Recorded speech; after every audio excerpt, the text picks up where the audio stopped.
जय मना श्रीनंदन अभय चरणरे भजहुरे मना श्रीनंदनंदन अभय चरणारविंदरे भजहुरे मना श्रीनंदन अभय चरणारविंदरे दुर्लभ मानव जन्म सत्संगे तारा होए भव सिंधुरे दुर्लभ मानव जन्म सत्संगे तारो होए भव सिंधुरे भजहुरे मना श्रीनंदनंदन अभय चरणारविंदरे भजहुरे मना श्रीनंदनंदन अभय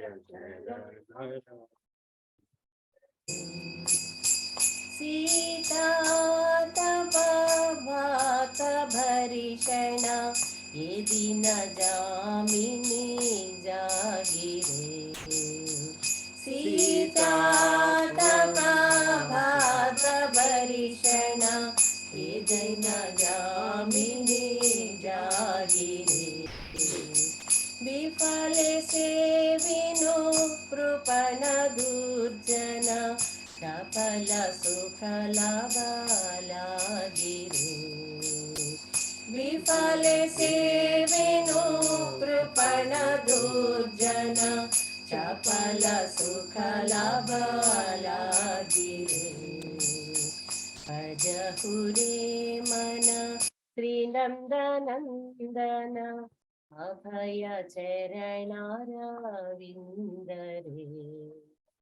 भजहुरे मना श्रीनंदनंदन अभय चरणारविंदरे ये धनयं पुत्र परिजन इथे कियाचे परकीथिरे ये धनयं इथे कियाचे परकीथिरे कमल धन धन जीवन टलमल भजहु हरि पदानीतिरे कमल जीवन टलमल भजहु हरि पदानीतिरे भजहुरे मना श्रीनंदनंदन अभय चरणारविंदरे भजहुरे मना श्रीनंदनंदन अभय चरणारविंदरे श्रवण कीर्तन स्मरण वंदन भाग सेवन दास्य रे श्रवण कीर्तन स्मरण वंदन पाद सेवन दास्य रे पूजन सखी जन आत्मनिवेदन गोविंद दासाभिलाष रे पूजन सखी जन आत्मनिवेदन गोविंद दासाभिलाष रे भजहुरे मना श्रीनंदनंदन अभय चरणारविंदरे भजहुरे मना श्रीनंदनंदन अभय चरणारविंदरे दुर्लभ मानव जन्म सत्संगे तारो होए भव सिंधुरे दुर्लभ मानव जन्म सत्संगे तारो होए भव सिंधु रे भजहु रे मन श्री नंद नंदन अभय चरण रविंद रे भजहु रे मन श्री नंदन अभय चरण अभय चरण रविंद रे अभय चरण रविंद हरे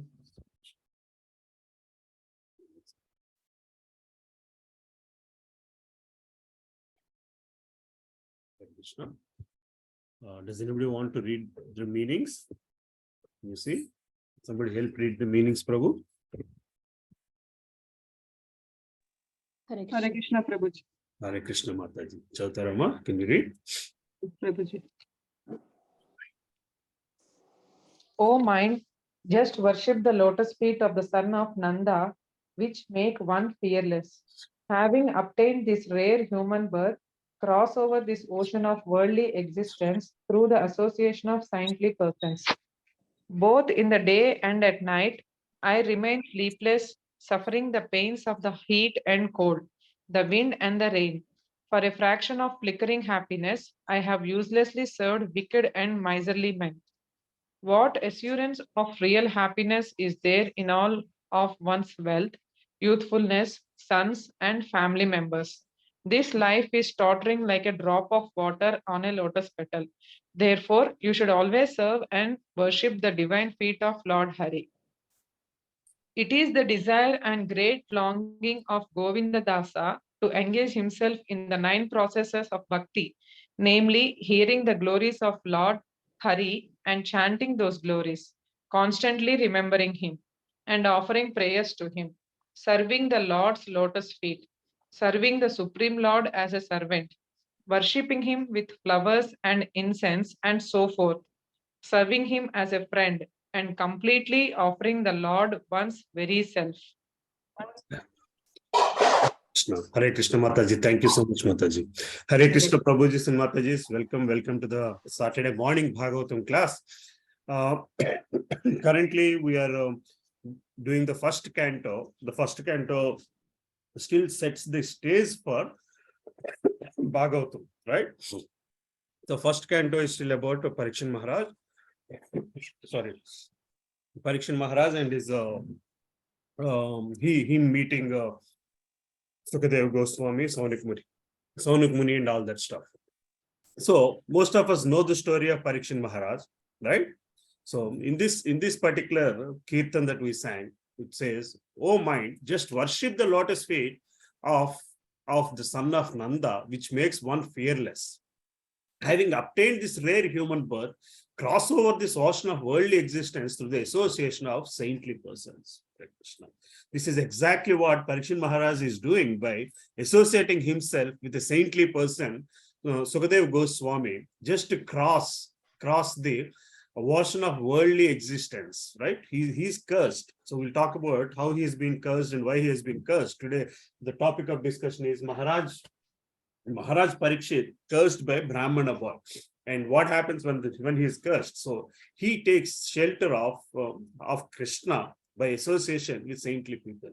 Both in day and night, I remain sleepless, suffering the pains of heat and cold, the wind and rain. For a fraction of flickering happiness, I have uselessly served wicked and miserly men. This is something we need to understand. Fraction of flickering happiness. So what is the permanent happiness versus this fraction of flickering happiness that is sung in this kirtan, and that is exactly what that is impacting Parikshit Maharaj's life. That's exactly what is impacting. Hare Krishna. Morning, both. Okay, So what assurance of real happiness is there in all of one's wealth, youthfulness, sons and family members? This life is tottering like a drop of water on a lotus petal. Therefore, you should always serve and worship the divine feet of Lord Hari. The moment Parikshit Maharaj was given the curse, then the entire thing that he is working for, he is the king of the world, and that everything fell like a piece of straw, like it just broke like that. It just brittle and it just perished like that. He's got a curse, and then he knows that he's going to end his life in 1 week from then, basically. So that's exactly what he said in this kirtan. Life is tottering like a drop of water on a lotus petal. Therefore, you should always serve the worship and worship the divine feet of Lord Hari. It is the desire of great longing of Govinda Dasa to engage himself in the 9 processes of bhakti, namely hearing the glories of Lord. This is what we keep hearing again and again in Bhagavatam, the benefits of hearing the glories of Lord Hari and chanting those glories, constantly remembering him and offering prayers to him, serving the Lord's lotus feet, serving the Supreme Lord as a servant, worshipping him with with flowers and incense, and so forth. So serving him as a friend and completely offering Lord one's very self. Hare Krishna. This is exactly what we see in life of Parikshit Maharaj. This is exactly what we see in Arjuna during Kurukshetra, or during when Krishna tells in Bhagavad Gita. Hare Krishna, Prabhuji Mataji. We'll do more of this discussion, but first let's start with the Mangalacharana prayers.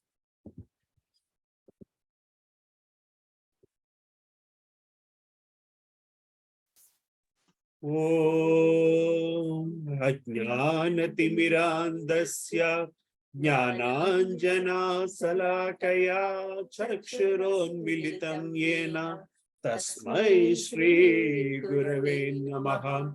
Sri Chaitanya Manobhishtam Stapitam Yena Bhutale Swayam Rupa Kadamahyam Dadati Swapadantikam Vandeham Sri Guru Sri Yuta Padakamalam Sri Guru Vaishnavam Sri Rupam Sagrajatam Sahagana Vitam Sajivam Sadvaitam Savadutam Parijana Sahitam Krishna Chaitanya Devam Sri Radha Krishna Pada Sahagana Lalita Shri Vishaka Nitansya He Krishna Karuna Sindhu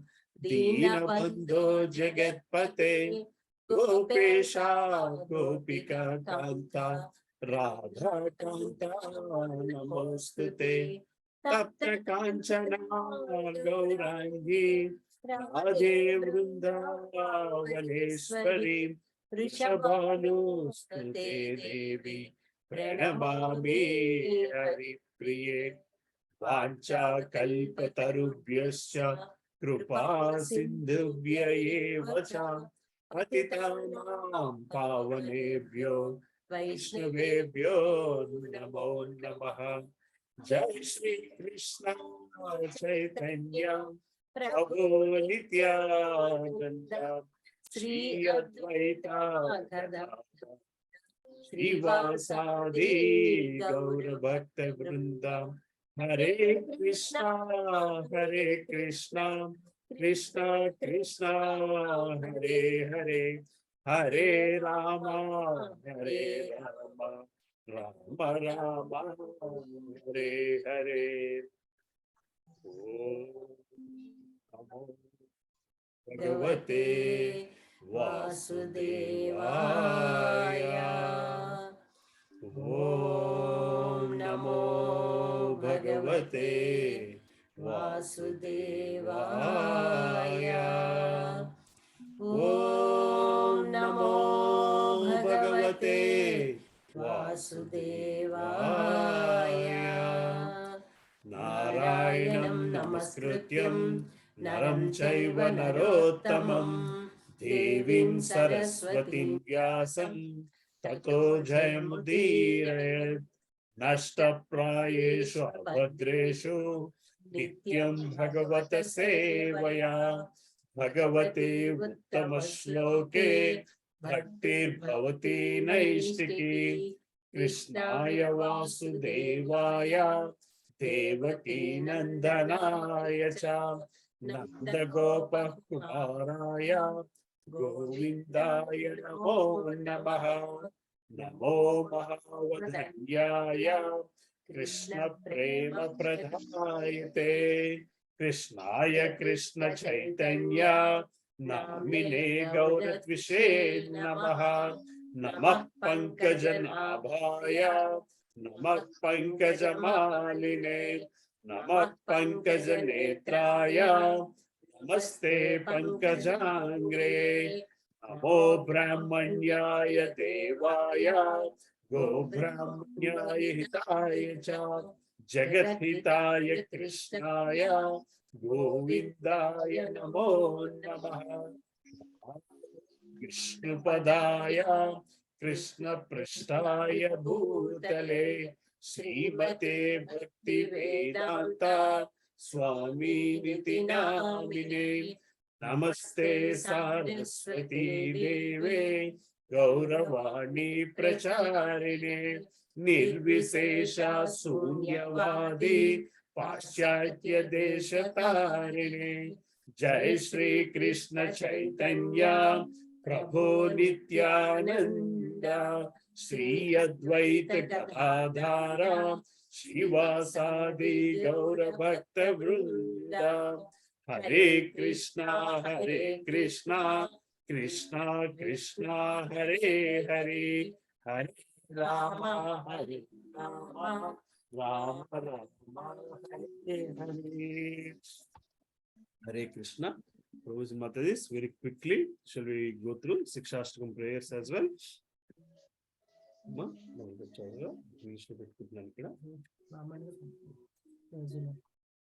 Shitodharpanamajjanam bhavamahadbhavagnirvapanam Shreyah Kairavachandrika Vitaranam Vidyavadu Jeevanam Anandambudivardhanam Pratipadam Purnamrutaswadanam Sarvatma Swapanam Param Vijayate Sri Krishna Sankirtanam Nam Namakari Bahuda Nija Sarva Shakti Tatrarpita Niyamita Smaranena Kala Etadrasi Tava Krupa Bhagavan Namatvi Daivam Idrisam Ihajani Anurag Trinarapi Sunichena Tarorapi Sahishnuna Amanina Manadena Kirtaniya Sadahari Nadanam Prajanam Sundarim Kaltamba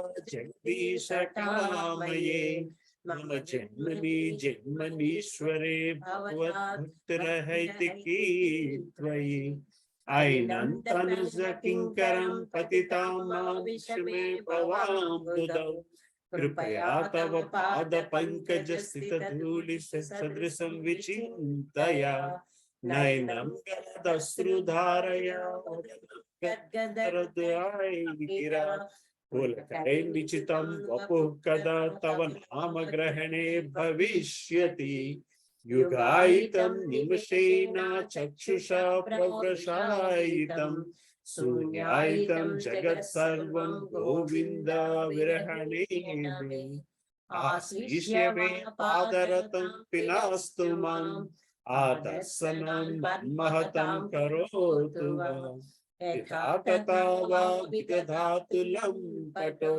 Mat Prananadastu Sayevanam Para Hare Krishna, Krishna Krishna, Hare Hare, Hare Rama, Rama Rama, Hare Hare. Hare Krishna, Krishna Krishna, Hare Hare, Hare Rama, Rama Rama, Hare Hare.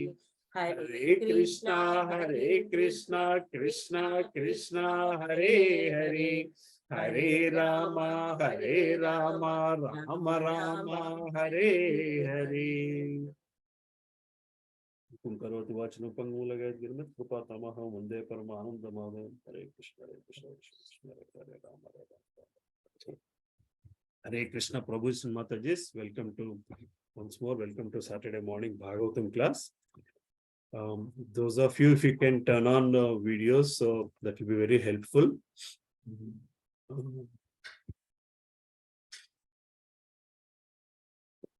So let's get to Canto 1.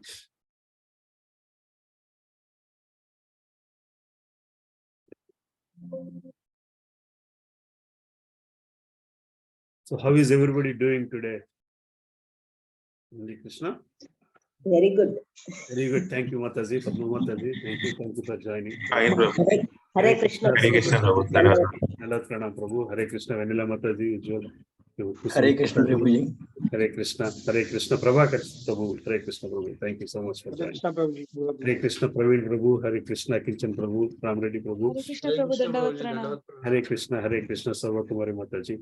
So we'll be doing this class today in English only. So they have the first slide in Telugu, but we will be doing the class in English only. So we have done 17 chapters, and then we have come to this one chapter class pattern or format. So in the 17th chapter, we have seen the punishment and reward for Kali. So how Parikshit Maharaj has treated Kali. That's the class we have seen last week. So now this week class is going to be continuation of the same, basically. I mean, the continuation of the story. So this particular chapter, Maharaj Parikshit cursed by Brahmana boy. Okay, a few things here we need to understand. Maharaj Parikshit cursed by a Brahmana boy. Okay, Maharaj Parikshit is the head of the world. He's the head of the world. He's ruling the entire world. He's being cursed by a small Brahmana boy. And then what is it resulting? And then we'll look into it. Okay. So primarily, I want to ask you a couple of questions. This is going to be a lot more interactive because I need to learn a lot from you people, basically. So the whole Bhagavatam is conversation between two parties or two people. Who are the two people that between whom the Bhagavatam is being conversed? Parikshit and Vyasa. Parikshit and Shukadev Goswami. Sukadev Goswami. Okay. So the two people that Bhagavad Gita is being conversed between? Krishna and Arjuna. Krishna and Arjuna. And who are the other two people that Bhagavad Gita you find? Bhagavad Gita is all the 700 shlokas are recited by 4 different people, right? Dhritarashtra, Sanjaya, Bhagavan, Krishna, Arjuna. So in reality, Bhagavad Gita is actually a conversation between a response to a question that Dhritarashtra has asked, and Sanjaya is narrating the story that has already happened, and where he says Bhagavan Vacha, Arjuna Vacha. In reality, it's Sanjaya who's telling the Bhagavad Gita to Dhritarashtra. Right? Sanjaya is telling the story to Dhritarashtra. But you see, in Bhagavad Gita, you have shlokas, one shloka by Dhritarashtra, and you have so many shlokas by Krishna. Majority of 500 plus shlokas are by Krishna, and about 60-70 shlokas by Arjuna, and there are about 30 shlokas by Sanjaya. Right? If Bhagavad Gita is a conversation between Krishna and Arjuna, what is the role of Sanjaya in those 700 shlokas? Can anybody tell? Can you see what I'm asking? So Sanjaya has given Divya Drishti Prabhuji, so he can narrate the story. He can narrate, but why do you see some slokas, Krishna, Bhagavan Vacha, Arjunam Vacha, and then Sanjayam Vacha? What is that you have to learn from the shlokas that Sanjaya has told? Sanjay is giving the conclusion. Sorry, Vinila Mataji, sorry? Sanjay is giving the conclusion. Sanjaya is giving the conclusion. Okay, better answers. I think we have to learn from Sanjay how you can be a good learner. How can be a good learner? Okay. Yeah, how, because and secondly also he actually appreciates that he got this vision and this thing from Vyasdev, and Okay. and he appreciates all others as well from whom he has got this vision, right? Okay. So we need to understand that if we have got some strength, Okay. then, or say if we have achieved something, or if we have got some strength, then we need to also appreciate others also who have contributed to it. Okay. Okay. More answers. Any other answers? Any other perception? Prabhuji, Sanjaya was narrating as it is. He did not want to just please Dhritarashtra, just sake of pleasing. He As was it is. just- Okay. Okay. So Right. again, go ahead. One more answer will take. Hare Krishna. Okay. So Krishna Prabhuji. go ahead. Sanjay is trying to still purify Dhritarashtra. He's still giving an final chance to him. Yeah. Okay. Very good. But one more other perception I want to bring in here. So you see, when in Bhagavad Gita, Arjuna is asking questions, and Krishna is responding, and Krishna is giving clarification, and Arjuna is reacting, and he'll ask question. But see, whenever Arjuna feels this, Krishna asks some question, Arjuna feels in a different way and explain. But there are certain things. See, Arjuna can tell his mind, but Arjuna cannot express all his feelings in his poem, in his shloka, in his whatever he's asking Krishna. So, for example, Arjuna is trembling. That perception is only given by Sanjaya. See, this is how Arjuna is reacting. Arjuna is amazed by looking at the Vishwarupa. You see what I'm saying? That Arjuna can say, I'm amazed at looking at your Vishwarupa, but the way Arjuna is being amazed can be given by third person. That's Sanjaya.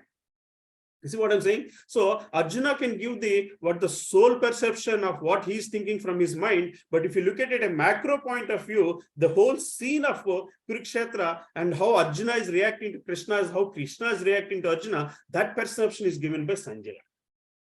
You get my point, Prabhuji and Matajis? So that's the reason why you see so many shlokas for Sanjaya. In the same way, though Bhagavatam is a conversation between Sukadeva Goswami and Parikshit Maharaj, the actual conversation of Bhagavatam, that as it is written, is conversation between Sukadeva Goswami and Saunaka Rishis. Rishis in the Naimikaranya, right? So when Parikshit Maharaj is saying something, it gives from his perception. But how is Parikshit Maharaj? Then Sukadeva Goswami can't tell that. So Parikshit Maharaj can't tell this is how I am. That perception is given by Suta Muni. You see what is that we need to grasp from this point is that basically. And this particular chapter 1.18 is pure conversation between Suta Muni and the Rishis in the Naimikaranya, all his disciples. You know the whole story, right? So when Parikshit Maharaj told the story, when Sukadeva Goswami narrated all the pastimes of Lord Krishna, just not Parikshit Maharaj, but a lot of other people have come and listened to that Bhagavat Katha.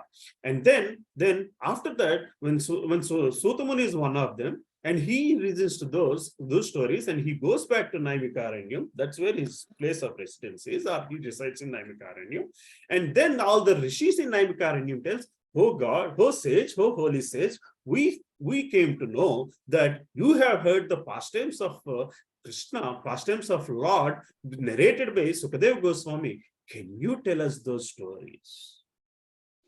So the Bhagavatam that we read is actually the conversation between Suta Goswami and his disciples in Naimikaranya.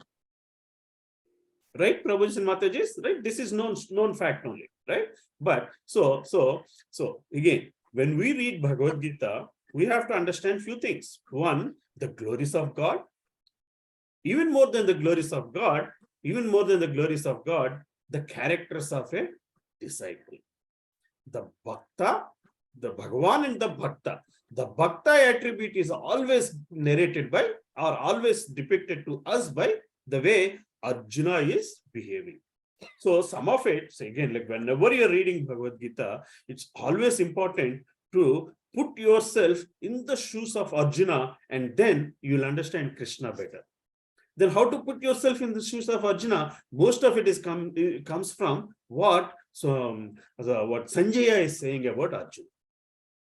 This is how Arjuna is reacting. This is how Krishna is doing. And this is how they both are sitting in front of each other and listening. So the actual postures of Arjuna are actually described more in Sanjaya's slokas. In the same way, the mood of Parikshit Maharaj is understood by slokas of Suta Muni. Right? Right, Prabhuji and Matajis? Any clarification? Any questions there? So we always see this triangle, this particular triangle, right? Where there are three things that are needed for bhakti. What are the three things? The Bhagavan, the Bhakta, and then the Bhakti itself. Right? So the Bhagavan is Krishna. There is no doubt about it. There is no discussion about it. And then the Bhakta here is Parikshit Maharaj, and Sukadeva Goswami is telling the Parikshit Maharaj how that Bhakti Marg is, how that Bhakti process is, the process under which we have to put ourselves in the shoes of Parikshit Maharaj when we are reading Bhagavatam and understand Sukadeva Goswami from the mood in which Parikshit Maharaj is trying to understand the glories of God for only one reason. What is that reason? For only one reason. The reason is to get himself out of this Janma Mrityu Jara Vyadi cycle. See, there are two things. We always talk about Janma Mrityu Jara Vyadi cycle. But in Parikshit Maharaj's life, the Janma is divine because he saw Lord even before he is born. And his death is divine because he's decided to listen to Lord's stories at the time of death. It's very clear to him he is going to die. So he's taken two of those pieces very nicely attached to Lord. And this is what we need to grasp from Parikshit Maharaj stories.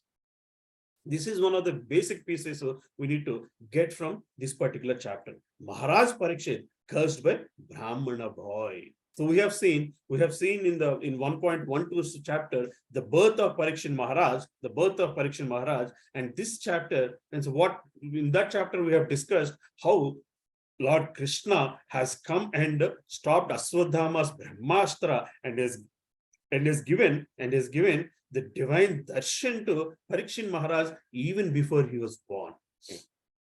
Right? We called it the Parikshit Maharaj movement. The movement of Parikshit Maharaj that happens in all our lives, right? See, we don't have that luxury or that blessing where we can have the direct darshan of God, but each one of us, something has triggered in our lives that put us to the path of spirituality, put us to the path of discovering what this bhakti service means, right? Discovering what this bhakti service means. And see, that particular movement happens in all our lives, like when you see a beautiful deity in a temple, you see a beautiful deity in a dham. So that moment we have to capture ourselves and live with that moment. And see, again, that is what that movement is actually. That movement is actually an associative movement, a movement of bondage between devotee and God. See, the spiritual path means it is nothing but discovering our relationship with God by Navavidha Bhakti Vidhana, one of the process of any of the 9 bhakti process you pick up, and you first discover that bondage or the bondage between us and the God, and then you nourish that bondage. And you do different things to nourish that bondage. Again, if you look at this graph, if you look at this picture, I like this picture a lot. That's why I keep on explaining this picture in most of the sessions.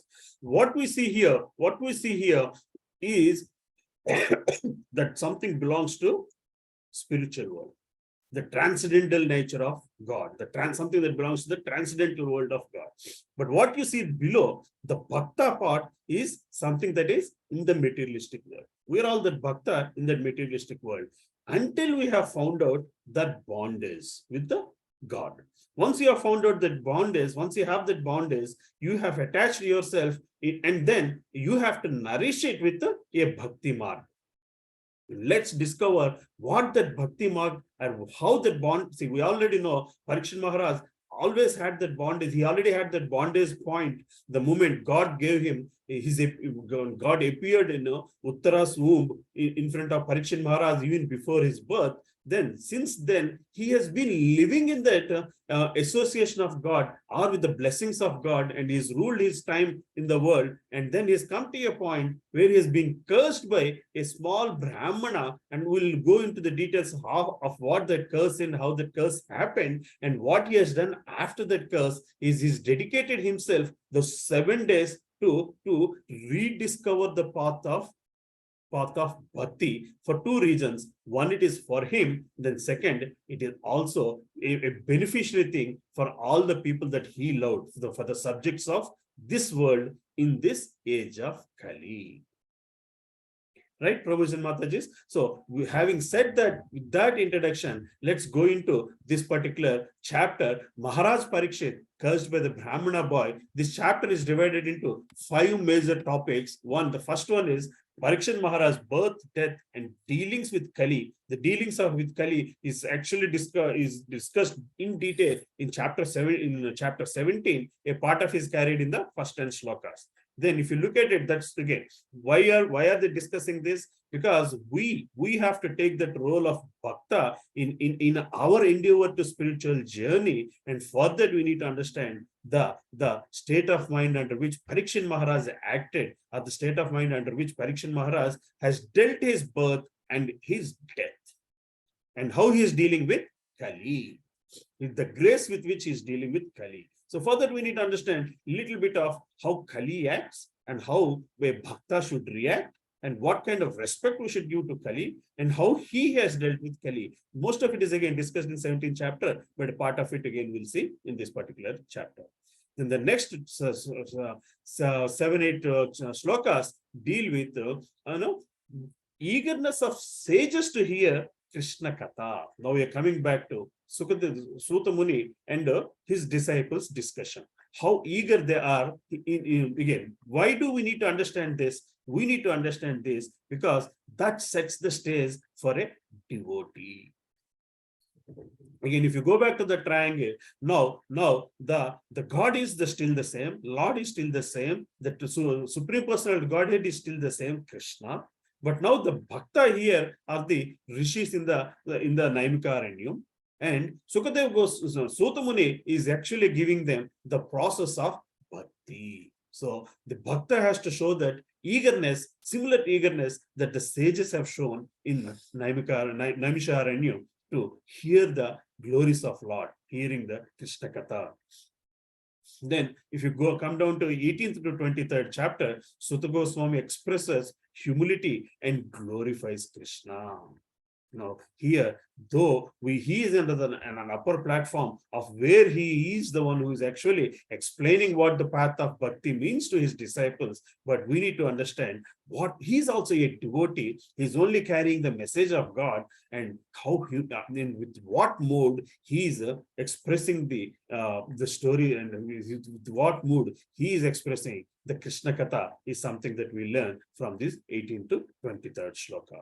Then when it comes to 24th to 31 shloka, this is again totally a different setting where Parikshit Maharaj is angry with Samik Rishi, whose son Shringi gives him the curse. So the setting under which Parikshit Maharaj's death has been defined.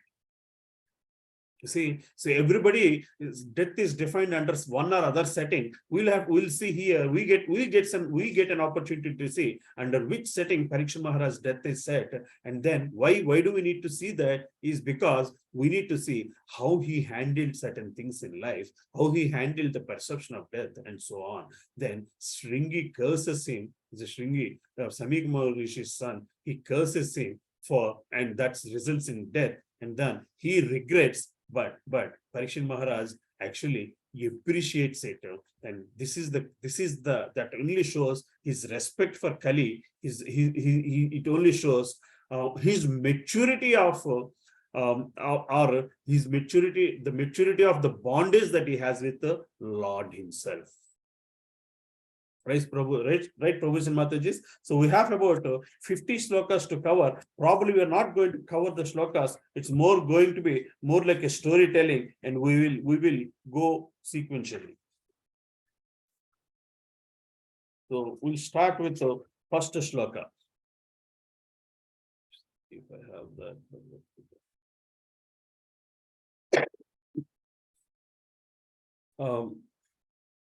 Hare Krishna, can somebody help me read the shloka?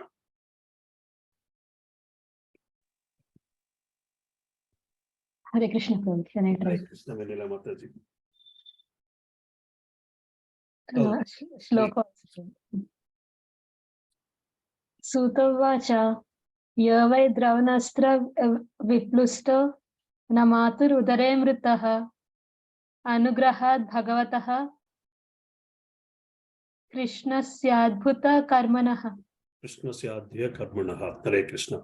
So Sutta Goswami said, due to the mercy of the personality of Godhead, Sri Krishna, who acts wonderfully, Maharaj Parikshit, those struck by the weapon of the son of Drona in his mother's womb, could not be burned. We have seen this detail in chapter 1.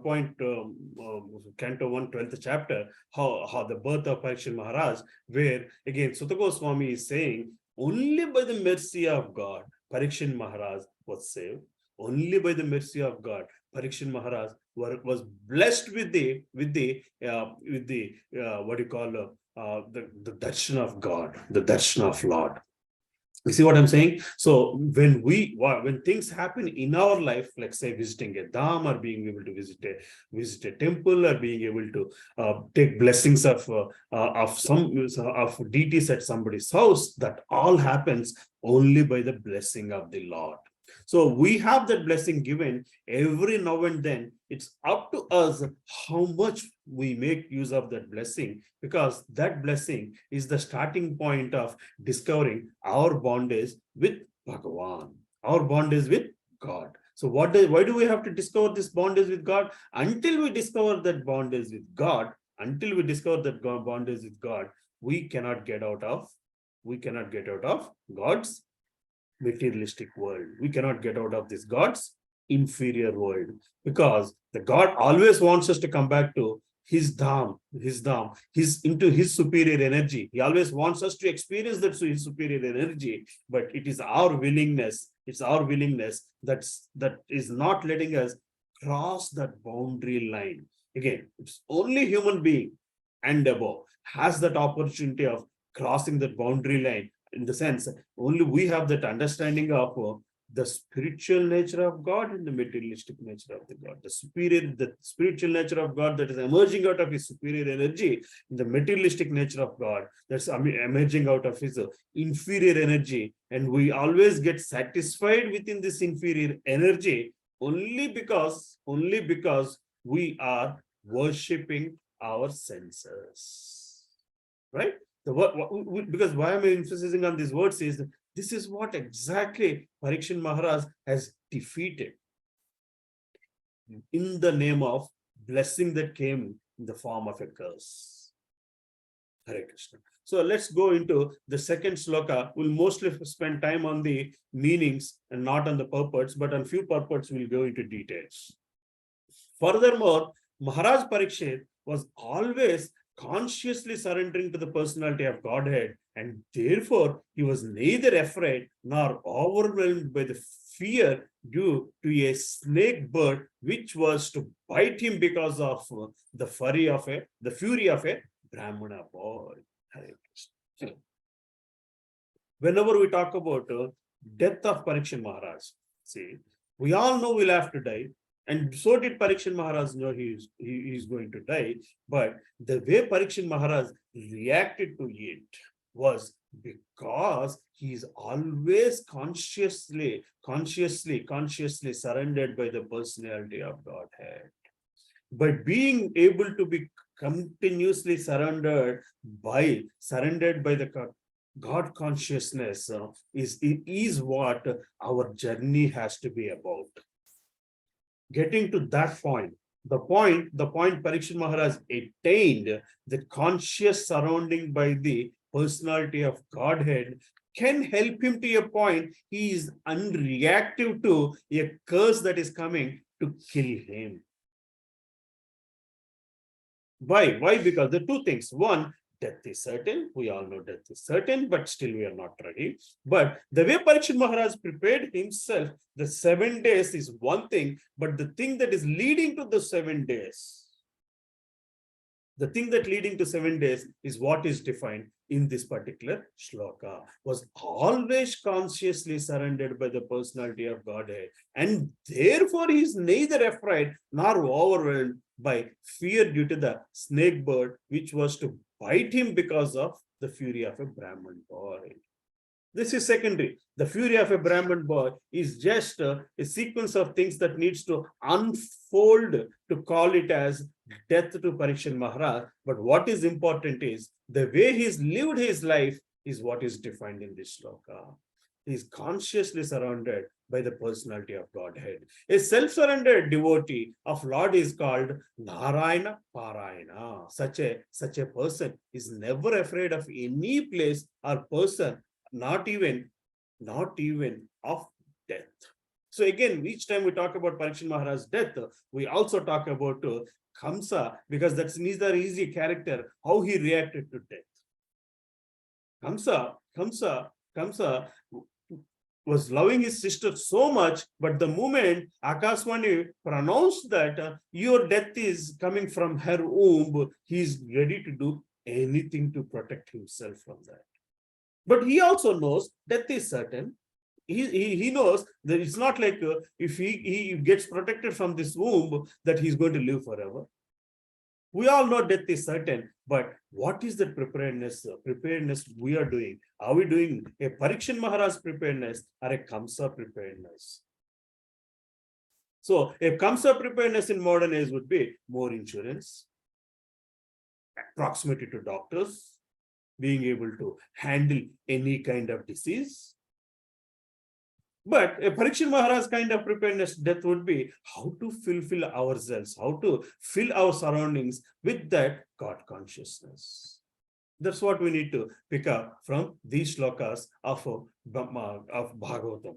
The Narayana Parayana practices this constantly. Maharaj Parikshit was such a pure devotee. He was wrongfully cursed by an inexperienced son of a Brahmana who was under the influence of Kali, and Maharaj Parikshit took this to be sent by Narayana. He knew that Narayana, Lord Krishna, has saved him when he was burned in the womb of his mother. And if he were to be killed by a snake bite, it would also take place by the will of the Lord. The devotee never goes against the will of Lord.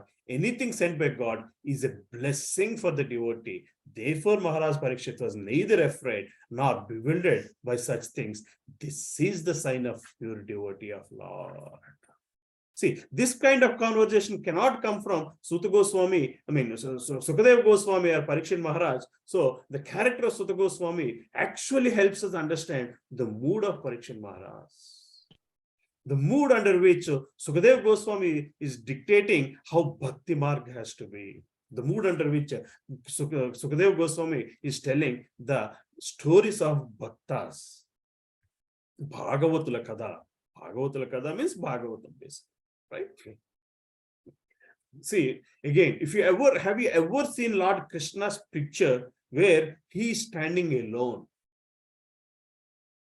There is never a picture of Krishna, if you see anywhere, Krishna is standing alone. Either he is with his calf or with a peacock. See what it means is he is always there to transform with somebody or other. If you look at any story of Bhagavatam, it's all about transformation. It's all about a devotee's connection with Krishna. So Krishna's stories are no different from Krishna. Understanding Krishna's stories is understanding Krishna. That's the power of Bhagavatam. And that's what has been narrated by Sutamuni to his disciples. And his disciples understands this. This is what the essence of life has to be. And they were trying to understand Parikshit Maharaj's mood because they want to follow those footprints. They know for sure Parikshit Maharaj, with his consciousness, he was able to conquer the death by accepting death. Conquering something by accepting the punishment. Conquering the punishment by accepting the punishment is the mood we all has to be, just to conquer Janma Mrityu Jara Vyadhi cycle. If you want to get out of that cycle, if you want to get that escape velocity of that cycle, this is what we needed. Hare Krishna. Let's go into the third shloka. Furthermore, after leaving all his associates, the king surrendered himself as a disciple to the son of Vyasa or Sukadeva Goswami, and thus he was able to understand the actual position of personality of Godhead, and he last gave up his material body on the bank of Ganga. So what is left of Parikshit Maharaj is just the material body. What is left of Parikshit Maharaj is just the material body. The rest of it is all with Krishna consciousness. His subtle body, his mind, soul, heart, ego, everything is surrendered to Krishna by the grace of Sukadeva Goswami. That is what we need to pick from when Maharajas are visiting us. Tomorrow we have a beautiful session coming up, and that's the day, what do you call it? Representative of Sukadeva Goswami that's coming as to deliver us just the way Parikshit Maharaj has been delivered. That's the representative of Sutta Goswami that is coming as to narrate the stories, to deliver the way Sutta Goswami delivered his disciples. We have to be in that mood and absorb that just to get out of this Janma Mrityu Jara Vyadhi cycle, just to get out of the materialistic consciousness, just to get out of the Maya consciousness. If you again look at that cycle, that same triangle we keep saying, Bhagavan, Bhakta and Bhakti. If you want to put that same triangle in terms of Maya, if Maya is on the top and the Bhakti or you and me are still there on the left corner, what is the equivalent of Bhakti process that actually pleases Maya? Anything but Bhakti. Right? Anything but Bhakti can please Maya. So the whole sole purpose of Maya is to let us get fulfilled, satisfied with anything other than Bhakti. See, so why I'm saying is, if you take out Bhakti or if you put out the list of things that the entire materialistic world is made of, Bhakti is a very small portion of it. The rest of it is so powerful. The rest of it is so powerful. Why am I again insisting on it is, that's the nature of Kali. And we will see in the next slokas how Parikshit Maharaj has actually handled Kali to deliver himself, to help deliver all the people living in his kingdom. You see what I'm saying? So Bhakti alone can keep us away from that is not related to Bhakti. Something else cannot bring us to Bhakti. Bhakti alone can keep us in Bhakti. Bhakti alone can keep us away from anything that not related to Bhakti. Bhakti alone can keep us anything away from Maya. Bhakti alone can transform us from the materialistic world of the God's inferior energy to superior energy. And that Bhakti comes, for Parikshit Maharaj it came in the form of Sukadeva Goswami, and for the Rishis it came in the form of Suta Muni. For us it's coming in the form of gurus, the representatives of gurus that are coming in Parampara. And it's a wonderful, great opportunity that we have to surrender ourselves to take it when it's coming. On this Sunday we have a program, and then the next Sunday we have a great program, and all these things have to put ourselves, we have to help us put ourselves in the shoes of Arjuna, in the shoes of Parikshit Maharaj, in the shoes of the devotees in the Naimisharanyam, and get us out of help us take that elevator to Goloka and not go through other processes. Right? Hare Krishna Prabhu. In this, I'll try to, we'll pick some one or two sentences from these purports, basically. Knowing the transcendental position of Lord and transcendental method by which one can approach that transcendental dharma, the king was confident about his ultimate destination, and by knowing this, he could leave aside everything material, even his own body, without any difficulty of attachment. In Bhagavad Gita, it stated, Param Drishtva Nivrate, Param Drishtva Nivrate. One can give up all connection with material attachment when one is able to see the param or the superior quality of things. Again, from Bhagavad Gita, we understand the quality of Lord's energy is superior to the material quality of energy. And by the grace of bona fide spiritual master like Sukadeva Goswami, it is quite possible to know everything of the superior energy of the Lord, by which Lord manifests his eternal name, quality, pastimes, paraphernalia, and variegatedness.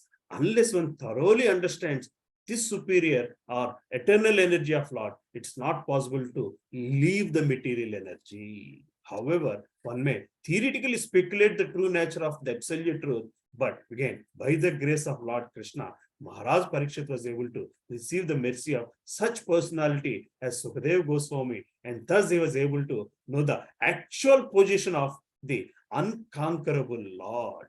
It is very difficult to find Lord from the Vedic literature. It's very difficult to find Lord from Vedic literature, but it is very easy to know him by the mercy of liberated devotee like Sukadeva Goswami. Hare Krishna. So the mercy of a liberated devotee has to come from because of Krishna's mercy only.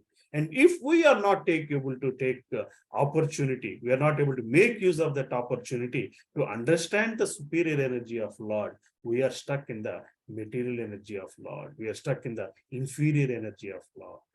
The only barrier we have to cross is by understanding the superior energy of Lord. He will help us. He will help us put in the path of devotees. He will help us put in the path of devotion. He will help us get rid of the consciousness of material energy, his inferior energy, because both are controlled by him only. Right? Hare Krishna. So let's get to the fourth shloka meaning. This was so because those who have dedicated their lives to the transcendental topics of personality of Godhead, of whom the Vedic hymns sing, and who are constantly engaged in remembering the lotus feet of the Lord, do not run the risk of having misconceptions even in the last moment of their lives. Right.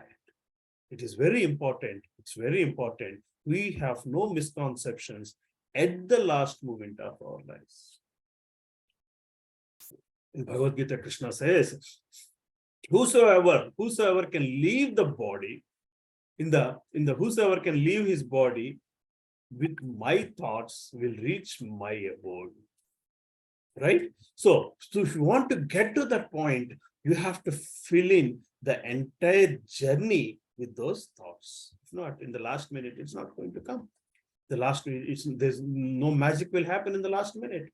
See, even for magic to happen in the last minute, you need God's mercy. Magic happened in Ajamila's story, that in the last minute he was able to think of Narayana. Why will it happen? How will it happen? In our lives, how can it happen? Somebody asked me this question. Why are you spending so much time in trying to preach? Sometimes you're preaching to an audience, there are no audience even. There's only 5-10 people are sitting, and why are you still doing this preaching? My goal is only one. Because if you want to, or if I want to remember God's name in the last minute, it's not in my hands. It's not in my hands. Until unless we are able to live with the consciousness Parikshit Maharaj lived entire his life, it doesn't happen. Or when you understand karma theories, you are able to influence one person. If you are able to influence one person due to our acts in our life, that person has thought of God in his last minute, then Krishna will make sure we think of the same thing in our last minute. Even by theory of karma, you have helped somebody be able to think of God in the last minute, then God is there going to going to give it back to you in the last minute, even if you're not in the mood of thinking of God's name. But he will send somebody, a maid with the name Krishna there. At that point of time, you're watching the TV and you see some other Krishna and you will call that. You see what I'm saying? That kind of thing happens only when we are able to live in that consciousness for entire life. Let's try to pick one or two lines from the purport again. See, again, in this translation, again, Srila Prabhupada is saying, it's not Vedic hymns, that Vedic literature that helps you to sing, but it's the glories of God if you're able to think of and sing for the entire life. And that's the only thing that will help us to think of God in the last minute. When the same is heard from an actual self-realized soul and is properly understood by service and submission, everything becomes transparently clear. Thus, a submissive disciple is able to live transcendentally and continue that to the end of their life. By scientific adaptation, one is able to remember the Lord even at the end of life, when the power of remembrance is slackened due to derangement of bodily membranes. For a common man, it's very difficult to remember things as they are at the time of death. But by the grace of Lord and his bona fide devotees, the spiritual masters, one can get the opportunity without difficulty, and it will be done in case of Parikshit Maharaj. And so here, Srila Prabhupada is saying, in case of Parikshit Maharaj, even whatever is the case, God will make sure that he thinks of God, is what Prabhupada is saying here in his wonderful purport. And that's the state of mind we all want to get into. Hare Krishna, let's get into any questions so far? Anything that you want to add? So let's go to the 5th shloka translation.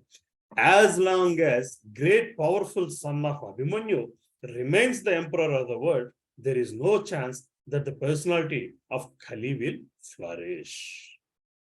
Here again, Parikshit Maharaj's greatness is being glorified. Okay, here we have seen this shloka. So in the first 1, 2, 3, birth and consciousness, and that is and death.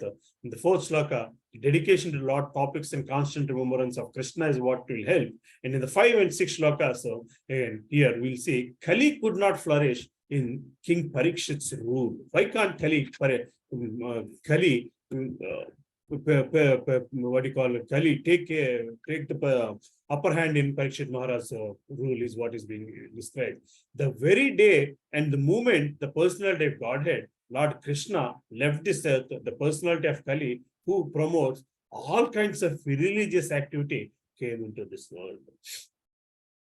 See, again, that's the nature of Yuga. It is how the Yuga is defined, or how it is designed.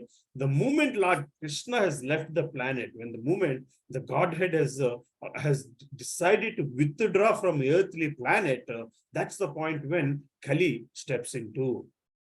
Okay, the personality of Godhead and his holy name, qualities, etc., are all identical. The personality of Kali was not able to enter the jurisdiction of earth due to the presence of personality of Godhead. And similarly, if there is an arrangement for constant chanting of holy names and qualities, etc., of the Supreme Personality of Godhead, there is no chance at all for personality of Kali to enter. And that's what Parikshit Maharaj is trying to make sure in his kingdom. In his kingdom, the personality of Godhead is represented in one way or other form, because the qualities, name, etc., of Godhead are equivalent to Godhead himself.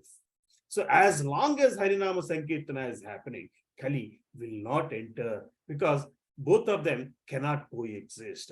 The supreme energy of the God and Kali's character, Kali's nature cannot go hand in hand. There is no chance of at all for supreme personality of Kali to enter. Chance at all for the personality of Kali to enter. That is the technique of driving away the personality of Kali from the world. in modernized human society, there are great advancements of material science, and they have invented radio to distribute sound in the air. So instead of vibrating some nuisance sound for the sense enjoyment, if the state arranges to distribute the transcendental sound by resounding the holy name, fame, and activities of Lord, as they are authorized in Bhagavad Gita or Srimad Bhagavatam, then a favorable condition will be created. The principles of religion in this world will be re-established, and thus the executive heads who are so anxious to drive away corruption from this world will be successful. Nothing is bad if properly used for the service of the Lord. So again, Srila Prabhupada was saying, the only way to get rid of Kali from our consciousness, from our surrounding, is by filling it with God consciousness. And the way to fill it with God, filling it with God or God consciousness are the same.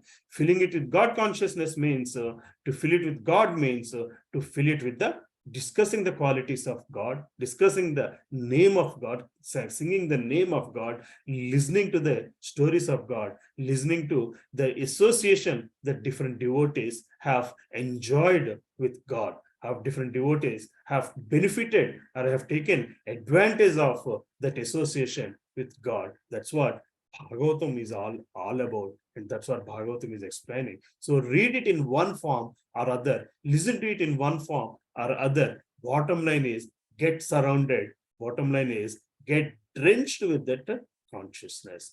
That alone will help you get out of this cycle.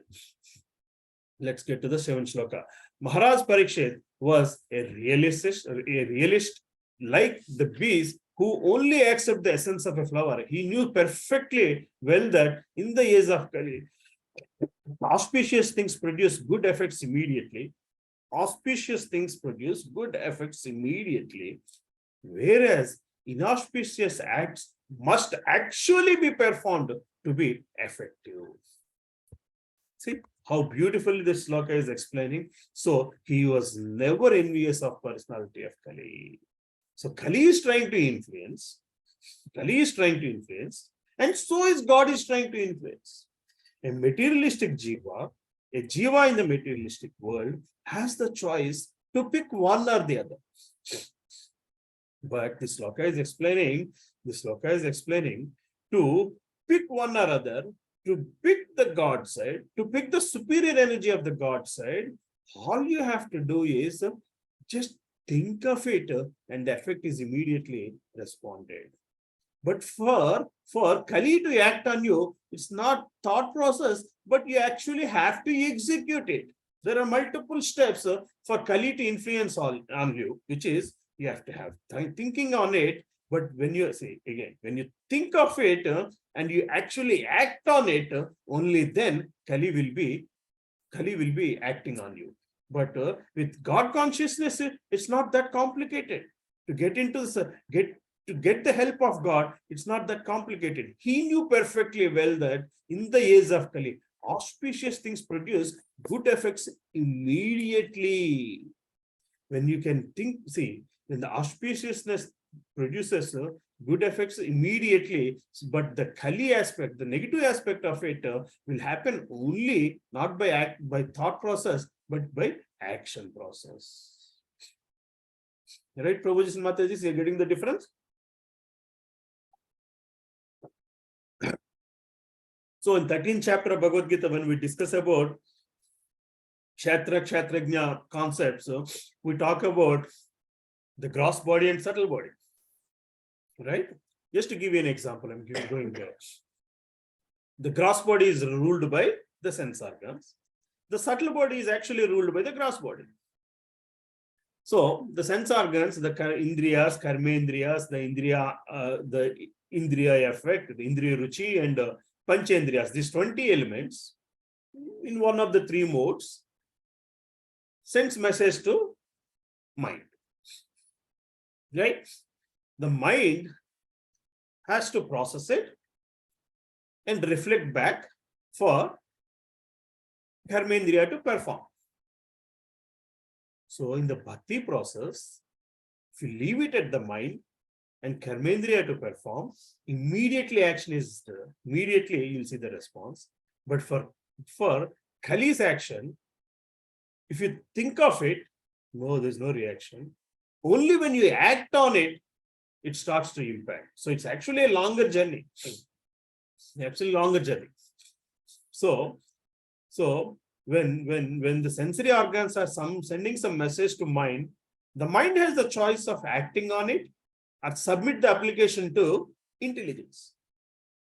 The intelligence actually makes the decision. At that point of time, the intelligence can come back and say the mind, this is good, this is bad. So when it can say this is bad, whatever your bad thought or the thoughts that have come in the influence of Kali are negated then and there itself, and its effect is zero.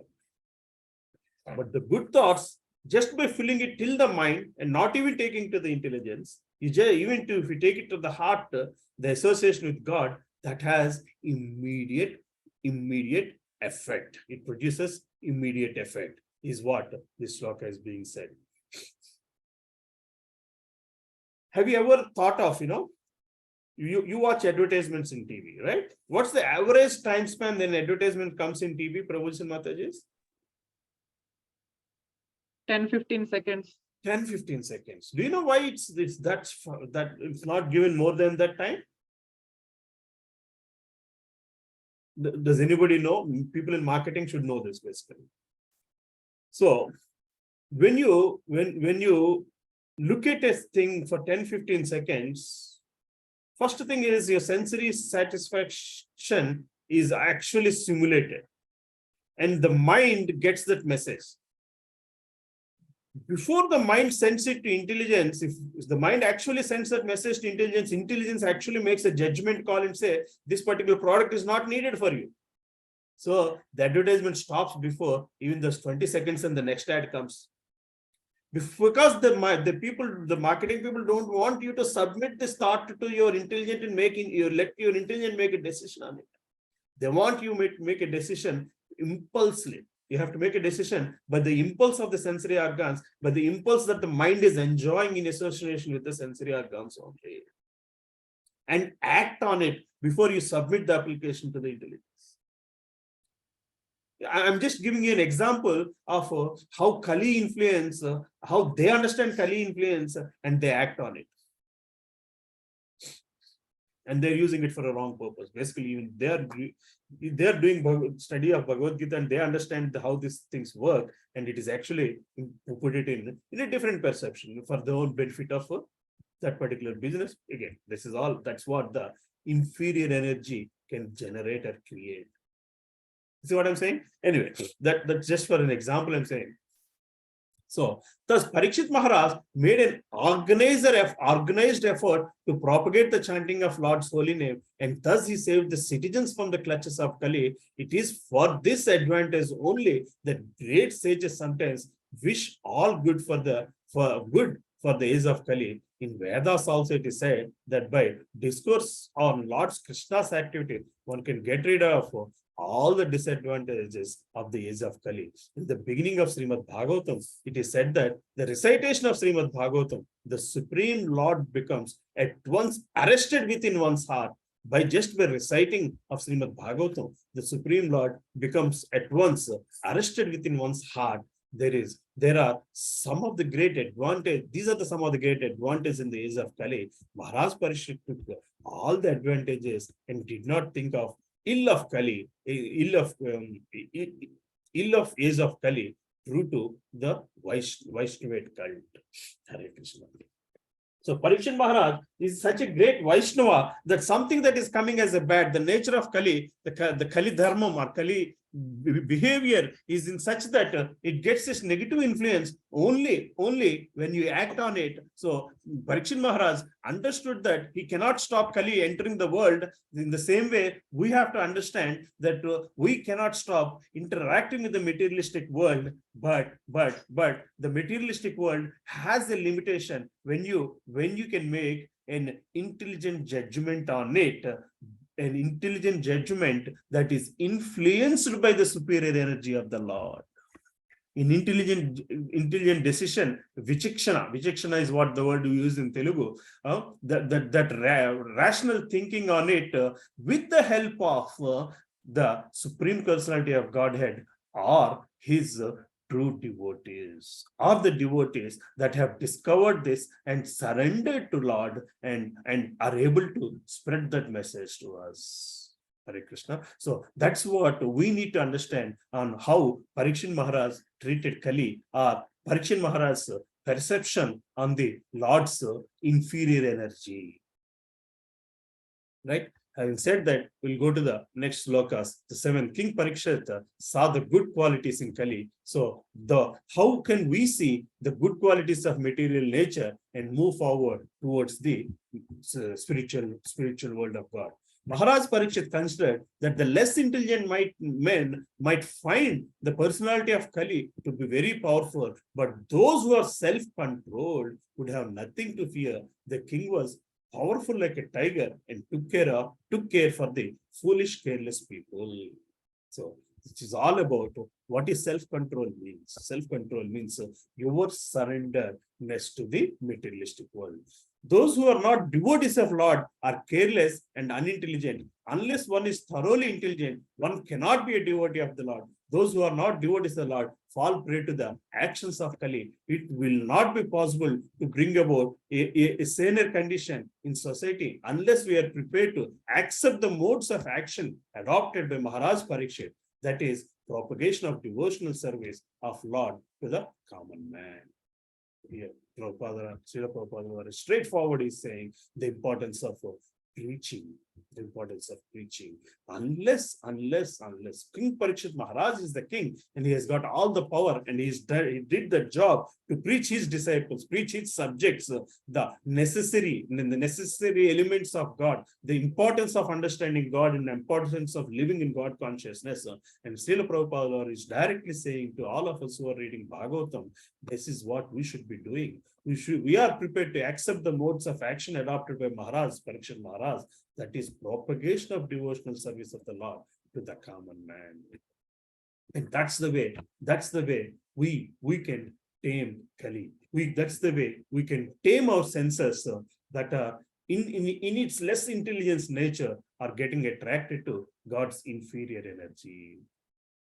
So when do they become the superior energy? When can they get attracted to superior energy? Is when we are able to put those senses to, when we are able to put our intelligence to a higher platform as defined by the Shastra, and not getting attracted to the slokas of Shastra, be attracted of the rhythms of the Shastra, rhythms of Vedas, but be attracted to the gist or the essence or the purpose of those Vedas, which is to surrender to the God, discover a relationship with God, and cross this materialistic ocean. O sages, as you did ask me, now I have described almost everything regarding the narrations about Lord Krishna in connection with the history of the pious Maharaj Parikshit. So again, Sutmuni is saying, I have explained everything to you on how Parikshit Maharaj has come to this state of God consciousness, or has come to a state where he wants to spend the rest of his 7 days in God consciousness, is because of his continuous lifestyle, the continuous life that he's lived with God consciousness or surrounded by God consciousness. That's what has led to a point where he was able to intelligently even defeat Kali by the principles of Kali. Those who are desirous of achieving complete perfection in life must submissively hear all topics that are connected with the transcendental activities and qualities of personality Godhead, who acts wonderfully. So this is where we need to put our intelligence with cautious effort. Submissively we should hear to the topics of the Lord and his devotees for the purpose of attaining that relationship with God. The good sages said, "O grave Sutta Goswami, may you live many years and have eternal fame, for you are speaking very nicely about the activities of Lord Krishna, the personality of Godhead. This is just like nectar for mortal beings like us." Hare Krishna. So this is what a state of devotee should be towards a guru who is helping us understand the personality of Godhead.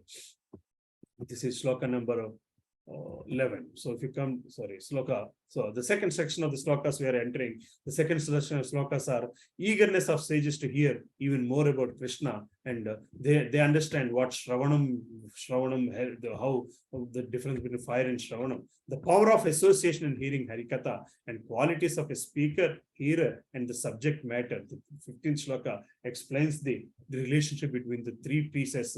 The person who is giving the nectar of bhakti to a bhakta, and the material that is being used basically.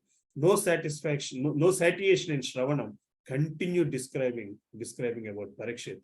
So we'll see in those 16, 17 slokas that there is no limit to Shravanam, and you want to hear more and more about what the Parikshit Maharaj state is basically. So let's again learn sloka. Okay, we have seen this.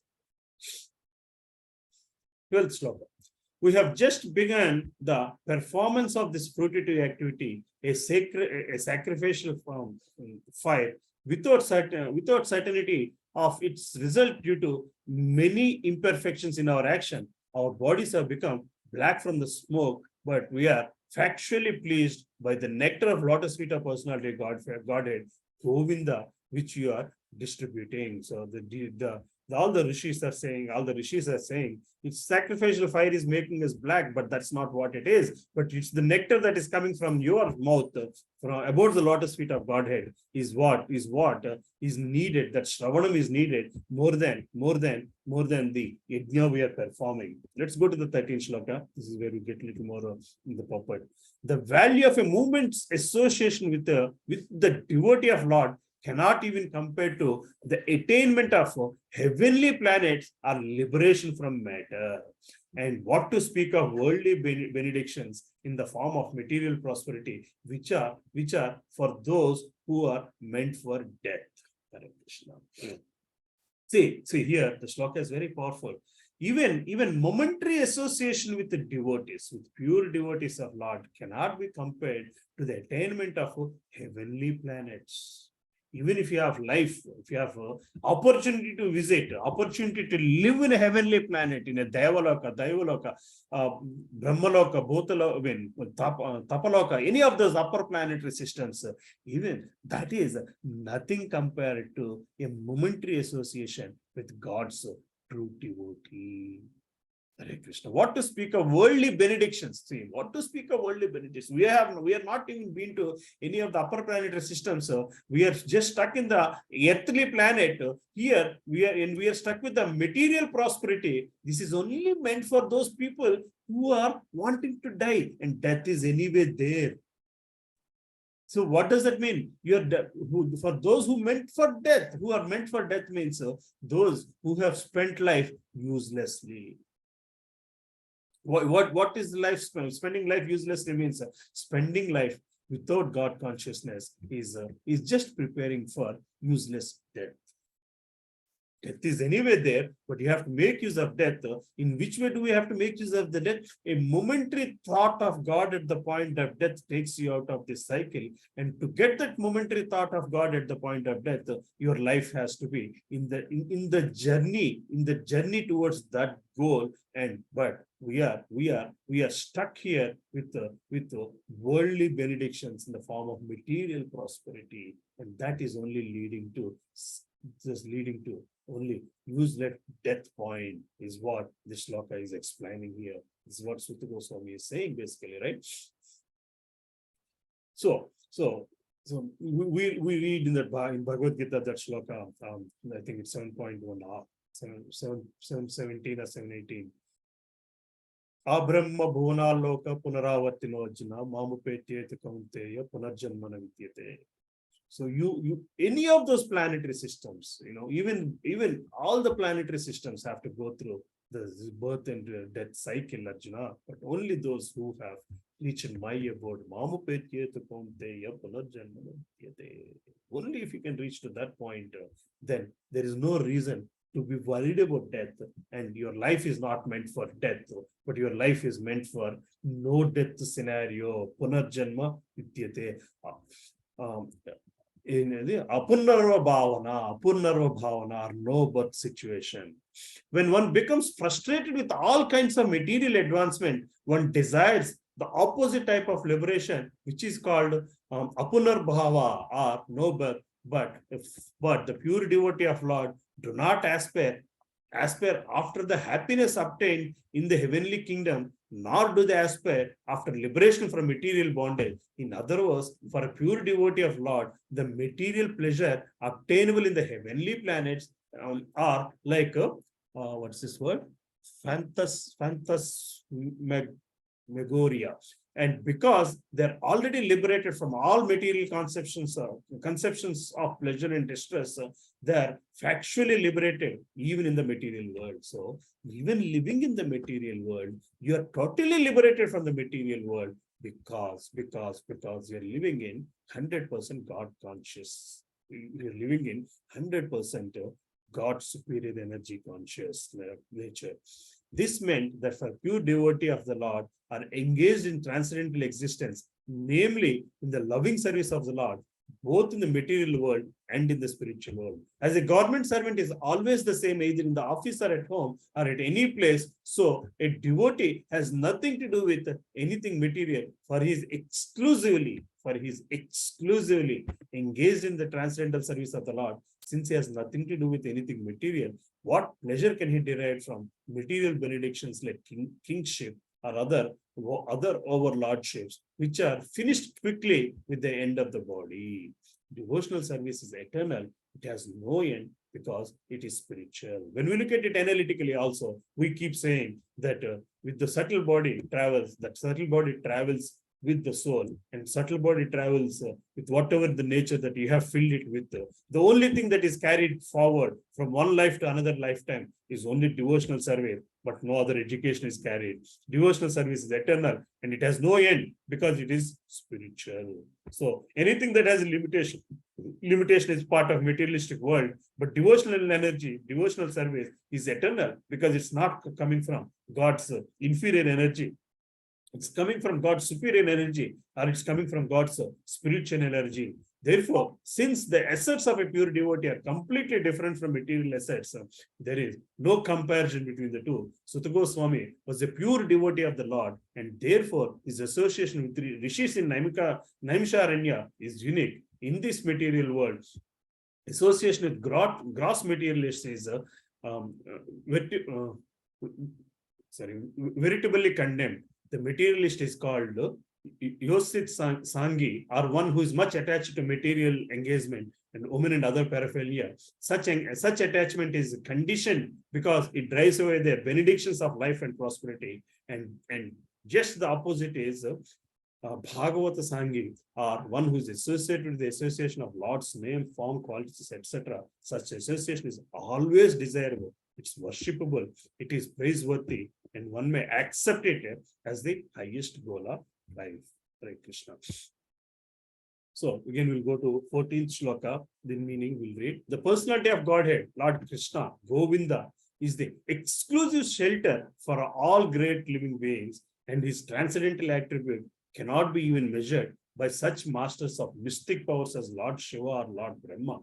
Can anyone who is expert in relishing nectar, rasa, even ever be fully satiated by hearing the topics about him? Again, to understand the God's nature, it's only through devotion you can cross that transcendental peace. Is what this is being expressed in this shloka. Let's get to the next shloka meaning. 15th shloka meaning. Can somebody help read the translation? What are we doing on time? Hare Krishna Prabhu, it's already 8:45. I didn't realize that piece.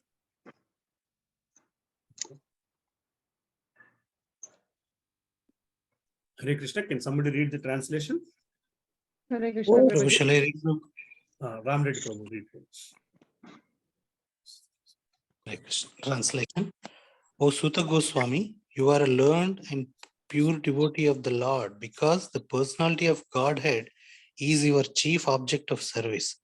Therefore, please describe to us the pastimes of the Lord, which are above all material conception. for we are anxious to receive such messages. Hare Krishna. Hare Krishna. So, Prabhuji and Mataji, I think we are still at 15, 16 shloka. We have about another 30, 35 shlokas to read. So, probably we'll discuss it more like a story. So here again, these shlokas are expressing the eagerness of sages to hear Krishna Kada. Then let's go to the next set of shlokas in which Sutta Goswami expresses humility and glorifies the Lord Krishna. We'll pick one shloka from there.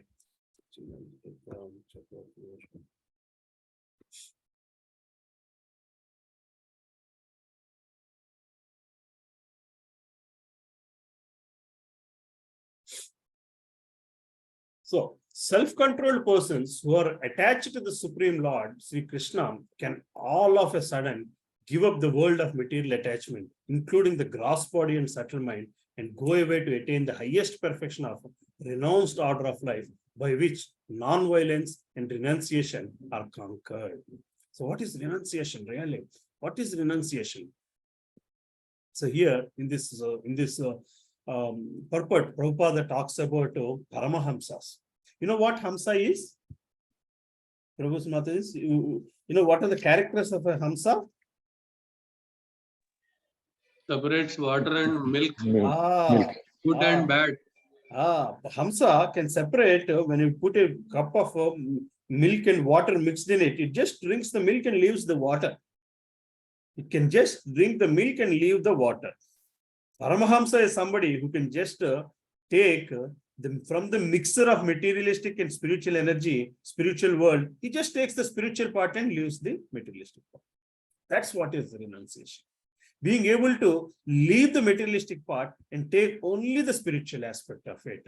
Here Prabhupada explains, such person is called Paramahamsa. Hamsa swan accepts only milk of mixture from the milk of water. Similarly, those who accept the service of Lord instead of Maya service is called Paramahamsa. They're naturally qualified with all good qualities such as pridelessness, freedom from vanity, non-violence, tolerance, simplicity and respectfulness. So basically, again, if you listen to Srila Prabhupada's explanation of this word Paramahamsa is beautiful. It comes in some of the I was listening to some of the lectures that came in this audio box last week. Some of you have seen these audio boxes. A person cannot be called Paramahamsa. Somewhere somebody asks for Prabhupada the definition of Paramahamsa and he explains this.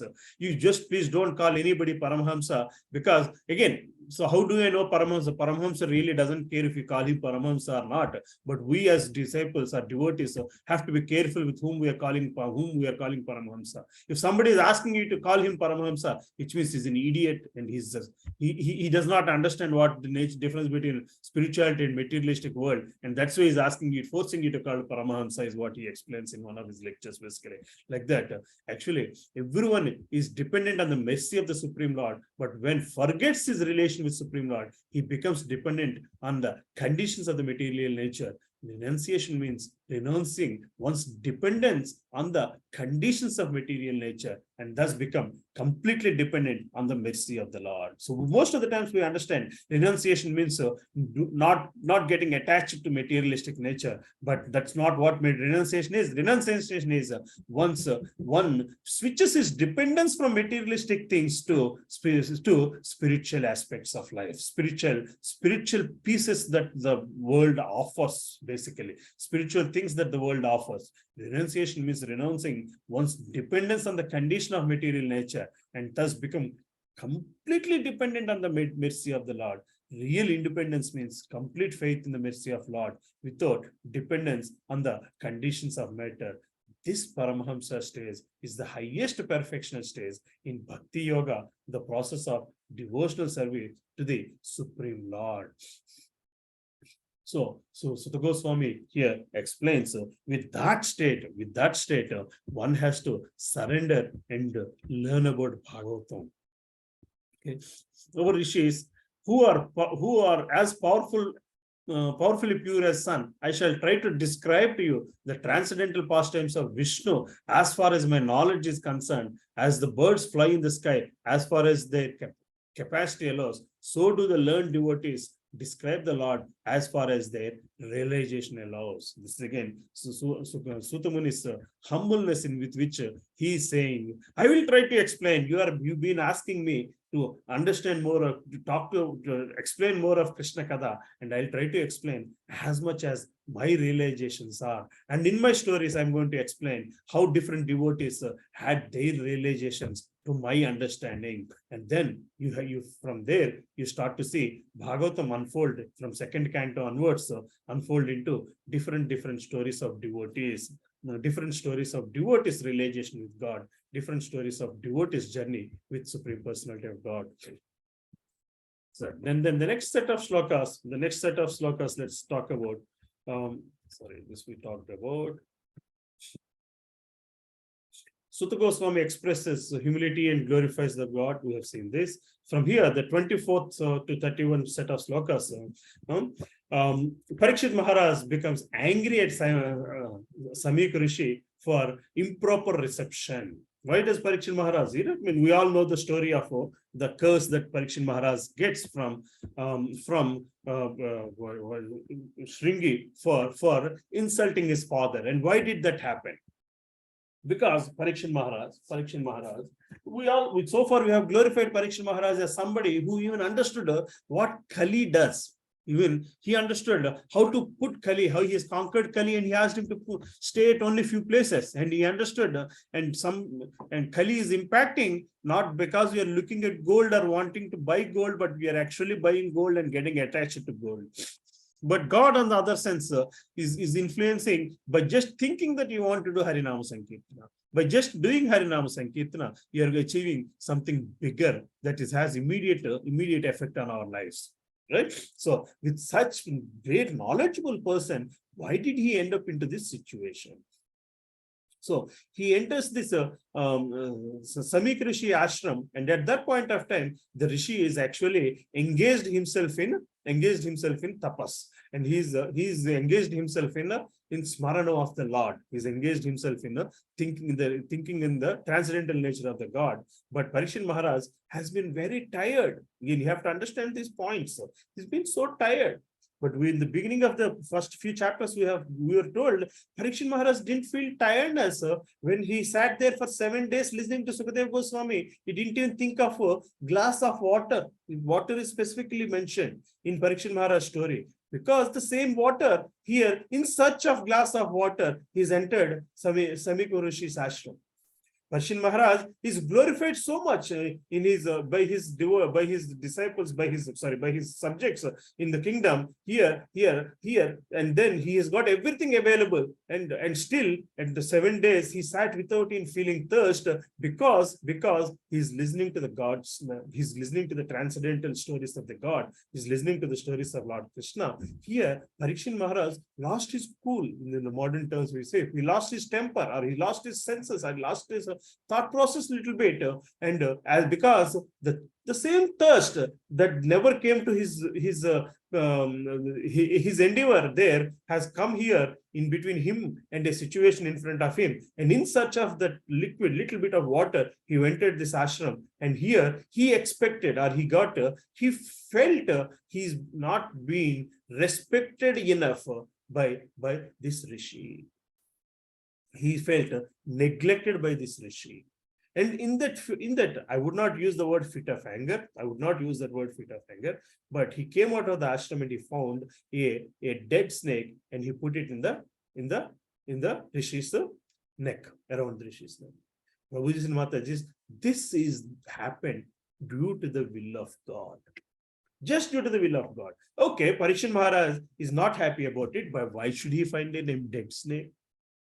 Why should he bring himself into a situation where he is actually making somebody unhappy? Parikshit Maharaj is not known for that. He's never known for making his subjects unhappy. Parikshit Maharaj is never known for being insulted by anybody. He was able to handle Kali. He was able to go around the nature of Kali and still figure out a way to get out of Kali's nature to defeat the materialistic phenomena and help all his disciples enter into spiritual world, spiritual process, spiritual path. But same Parikshit Maharaj who engaged himself in a materialistic activity of hunting, there is a materialistic desire of thirst. That thirst has manifested into a problem. That problem has manifested into a false thought of insult. That false thought of insult could see a dead snake, and that dead snake would give him a thought of putting it in the neck of Samika Rishi. And that happens only by the will of God. So most of the times when we pray God, we pray him with an expected result, but we are not here to accept the result of our expectation. Or we are not here to accept the result that is coming out of our expectation. Here, Parikshit Maharaj is not even attached to his act of thing that he has done. Even he's not attached to even that particular act. He's renounced that. Even he's in a state of even renouncing that. Though he did feel guilty after he comes back to our home, he thinks, did the Rishi really is in tapas, or is he pretending? What made me really do this? Then he understands, because of his association with God, when he was able to get back into that consciousness thinking of God, why did you make me do this? What benefit are you losing from this? What is that in your what do you call it, play of things that this is happening? So if you go to the next set of topic, the last 32 to 50 slokas talks about how stringy Samika Rishi's son, the 5-year-old boy acts by cursing Parikshit Maharaj. He comes and he curses Parikshit Maharaj, saying that within 7 days you are going to die because of a snake bite. When Shringi, because he's a 5-year-old boy is not that mature. With his immaturity, with his show of powers, with his show of powers to his other friends and circle, he does, I could even curse the king. Just to show off that. So here, Prabhupada explains in his purport, so the nature of an immature Brahman. How Kali has started acting on an immature Brahman, or how Kali has started acting on the Brahmins becoming immature. Even the learned persons who are supposed to tolerate, who are supposed to be what do you call it, beyond the materialistic desire, and who are supposed to take the world out of the materialistic consciousness into spiritual consciousness, has actually cursed a person to death. Parikshit Maharaj, though he is also equally powerful enough to to not accept the curse and curse back the little boy, he has kept quiet, saying, this is given to me as a gift. There's a reason why God has given to me. Now my responsibility is only to search for good out of this. And he approaches Sukadeva Goswami. And he surrenders to Sukadeva Goswami. And he surrenders to Sukadeva Goswami, and he asks Sukadeva Goswami to help him liberate himself for the and spend those 7 days, right? So again, in these shlokas, you can see how Shringi approaches his father, and his father is not happy about it. Samik Rishi regrets for the curse.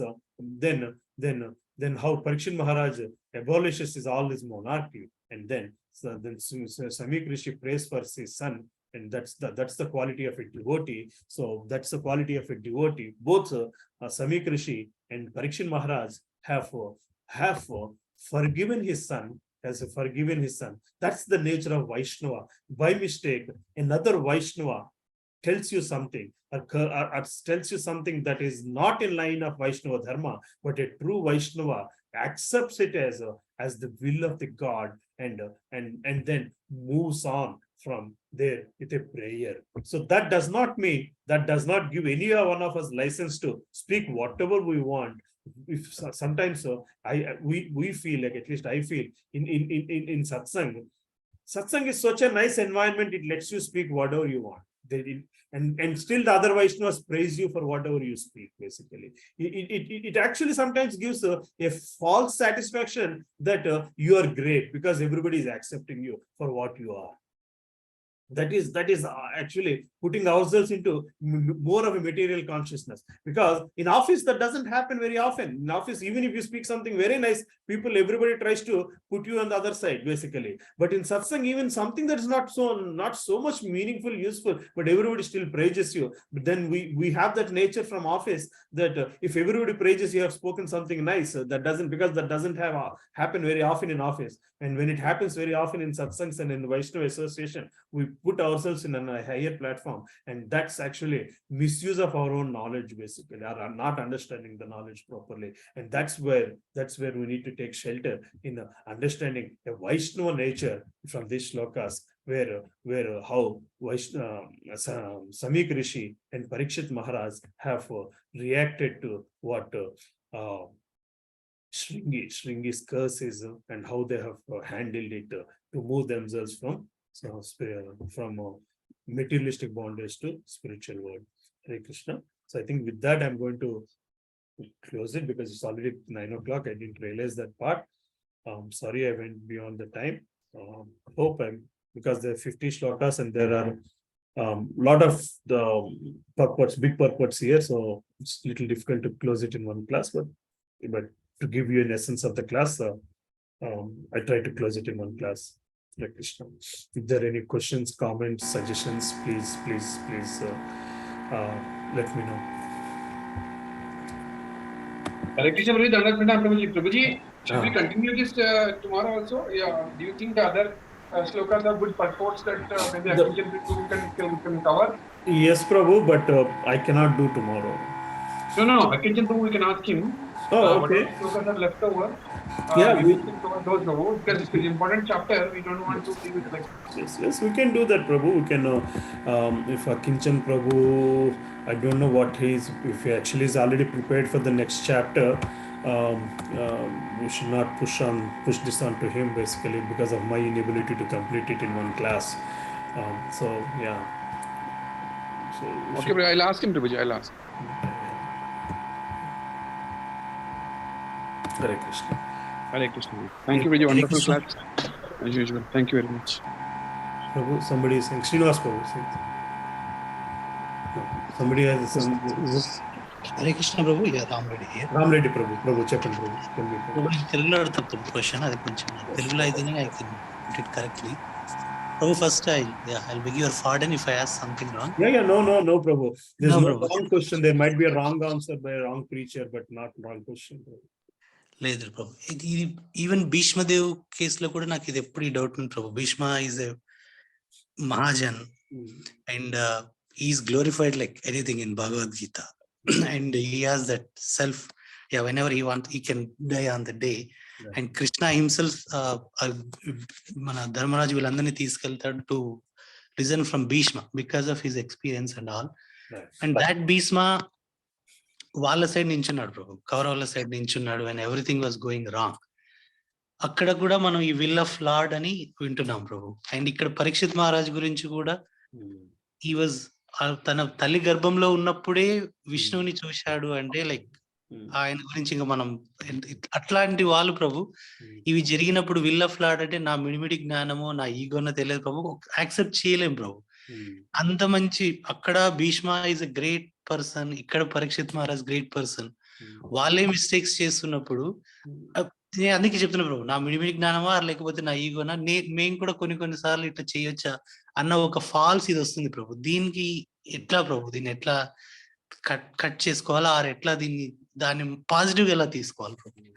Sorry Prabhu, a most perfect driver. Okay, he died in an accident at a 30 speed hitting a pig. How do we take it? You see what I'm saying? One driver, he's very experienced. He's driven from Kashmir to Kanyakumari. He's driven on Germany's freeway roads and all safely. But when he is crossing a street in one of these lanes in Hyderabad on his two-wheeler, a pig came suddenly and hit him, and he fell down and he died. The helmet, he did not wrap it properly, and it jumped out of his head, and his head fell on a stone. He died. So is this any way related to his ability to driving? No, Prabhu. Or should we just call it an accident? That's will of God. That's the will of God, Prabhu. So the more we are saying Parikshit Maharaj is a great person, and there is no other reason why he would do that. Correct, Prabhu. There is no other reason why we would behave in that way, accepting for will of God, the act of God, or act of a thing that is going to benefit for a greater good of the life. He's such a great guy, but why did see Prabhu? Bottom line, Prabhu, we are not able to think like the way it is written in those books, because the rest of the worldly activities we are not able to think in that way as things happening as per will of God, as act of God. We have come out of the scenarios, Prabhu, in our social life, materialistic life. We are so much pumped with the thinking everything is happening as act of self, our own intelligence, our own abilities, our own greatness is making us do certain things. So if something else is happening is also as act of God, we are not able to accept as act of God. When you're able that our nature has deteriorated to a point where we are not able to see act of God properly, Prabhu, is what I think. I don't know, Prabhu. Did I help answer your question, Prabhu? Oh, yeah, yes, Prabhu. Yeah. Yeah. Thank you, Prabhu. Hare Krishna. Any other things, comments, Prabhu?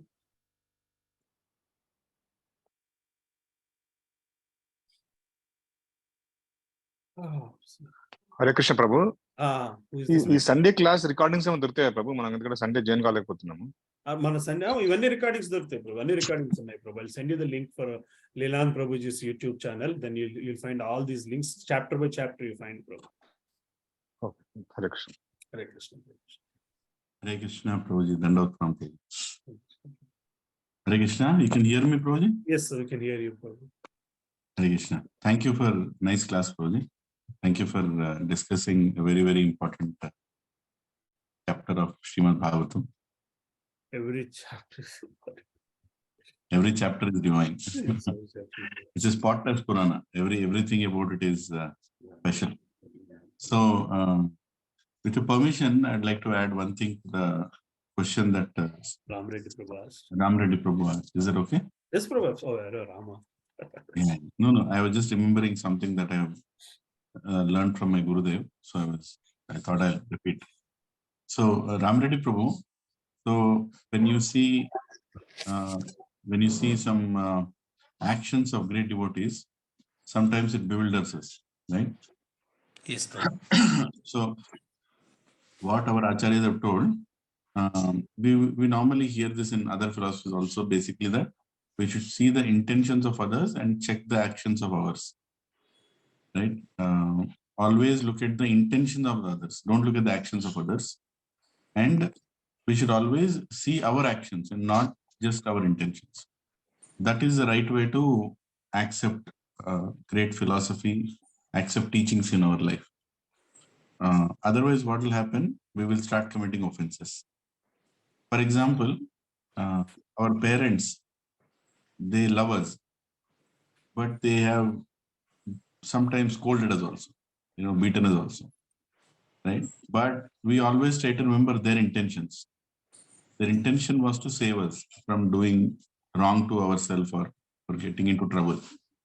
So we always remember the intentions and not take their actions seriously. Sometimes their actions seriously. But at the same time, living with such parents, when we deal with our children, our intentions might be right, but we also check our actions, right? We don't want to beat our children or scold our children more than needed, and make sure that we are always loving them. So that is the way to interpret, So always look at intentions of our seniors and always check our actions on our juniors or with our peers. So is the case with everybody in Bhagavatam, especially great devotees, including Indra. Indra himself is a great devotee. What kind of actions he has done? If you read that, you will not even tag him as a devotee. But still he is a devotee because through his actions he has taught us lessons. But his intentions are he's a great devotee of Narayan.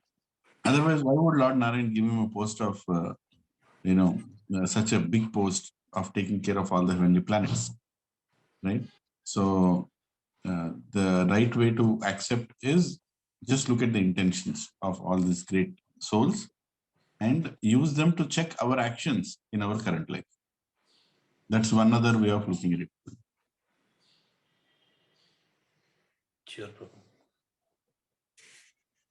Sorry, just added that. Yeah. Thank you, Prabhu. Hare Krishna. Thank you. Thank you, Prabhu. Any other? Okay, so whoever are left, my humble request is tomorrow, please come early. Don't be a guest. We have to receive a guest, right? So the best is when the guest sees all of us before he arrives. So tomorrow His Holiness Sri Bhakti Raghav Swami Maharaj is coming. His Holiness Bhakti Raghav Swami Maharaj is a very exalted devotee, a great servant of Srila Prabhupada and a very, very senior sannyasi in our movement. So please come early and let's grandly welcome him and take his association, his divine association. That's my only humble request. Thank you. Hare Krishna, Prabhuji. Prabhuji, tomorrow we have Mardanga class, Prabhuji. Yes. Tomorrow we have Mridanga class. It starts at 3 and it will be in the garden place below in the B1. Okay. Yeah, there will not be projector, but all of us have phones, so Prabhuji can send the beat and we'll try to practice. Okay. Subbarao Prabhu, can tomorrow you manage keeping the setup for Tara Krishna Prabhu? Yes, Prabhu. If there is power, I can put projector also. If you think it's too bright, then that's Projector, it will be too bright. Okay. Too bright. Okay. See if you can, if you want to. You can take your car all the way down. Yes. And try to put it up and see. Just make sure that by 3 o'clock everything is ready so that Prabhuji starts at 3. Yeah. And like Mallikarjun Prabhu was suggesting, Muralidhar Govind Prabhu was suggesting, we can have 2 batches tomorrow. The first Prabhuji, I'll do it, which is we have back to back, so it'll be busy. Oh, yes. I'll do that. 1:30 I'll be done my classes. No, Prabhuji, you are a bit tired. So I'll come very early. Because I'll be keeping, my class also will get around 11:30, 12. And then I have to do the arrangements in the hall. From 3 o'clock, we also have arrangements in the hall. Everybody come on time, so I will explain you what to do. Not many, but arrangements are still there. And then I'll do it, please. Yeah. Prabhuji, one more thing. Maybe if the Bhakti Shastri students are in this class, tell them certificates are here. Maybe we should announce it, Prabhuji, in the group, in the Bhakti Shastri group. Yeah. I think the Bhakti Shastri group is still alive. Yeah. Should I announce? Yeah. So tomorrow we'll be receiving Bhakti Shastri certificate. I thought that's on 27th, no, Prabhu? Yeah, Maharaj is coming, so we are receiving from his hands. Oh, okay. Not on 27th. Not on 27th. We'll receive 1 week early. So everybody please come.